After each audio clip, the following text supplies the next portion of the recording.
Avez-vous déjà remarqué à quel point il est facile de se laisser troubler par les paroles ou les actions des autres? Quelqu'un vous manque de respect, et votre journée est gâchée. Un proche vous trahit, et vous perdez votre paix. Un collègue vous offense, et vous portez cette blessure pendant des semaines. Mais aujourd'hui, je veux vous rappeler une vérité puissante. Dieu ne vous a pas appelé à vivre dans l'agitation, mais dans sa paix parfaite. Jésus a dit dans l'Évangile selon Jean, chapitre 14, verset 27, « Je vous laisse la paix, je vous donne ma paix. Je ne vous la donne pas comme le monde la donne, que votre cœur ne se trouble point et ne s'alarme point. » Cette paix divine n'est pas conditionnée par ce que les autres disent ou font.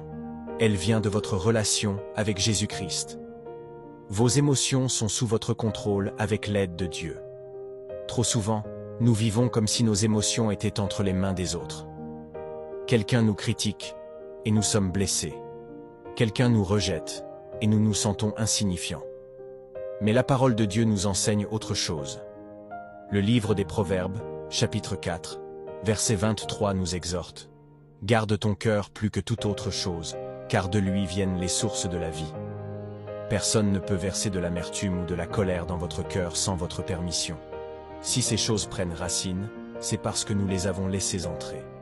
Mais la bonne nouvelle, c'est que par le Saint-Esprit, vous avez le pouvoir de choisir la paix et de rejeter l'offense. Soyez un thermostat, pas un thermomètre. La plupart des gens réagissent comme des thermomètres. Ils reflètent l'environnement autour d'eux. Si quelqu'un les traite mal, ils deviennent amers. Si tout va bien, ils sont joyeux. Mais en Christ, vous êtes appelés à être un thermostat, à fixer l'atmosphère spirituelle autour de vous. Dans l'Épître aux Romains, chapitre 12, verset 2, l'apôtre Paul nous rappelle « Ne vous conformez pas au siècle présent, mais soyez transformés par le renouvellement de l'intelligence. » Ne laissez pas l'attitude des autres dicter votre paix intérieure. Vous êtes un enfant de Dieu, guidé par sa vérité et non par les circonstances. Le pouvoir de pardonner et de lâcher prise. Beaucoup pensent qu'ils n'ont d'autre choix que de réagir à l'offense.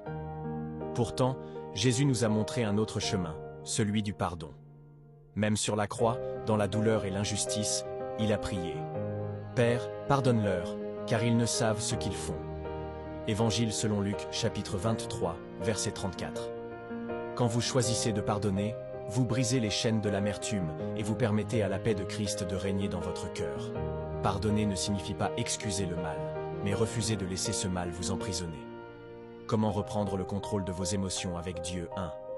Remettez vos émotions entre les mains du Seigneur.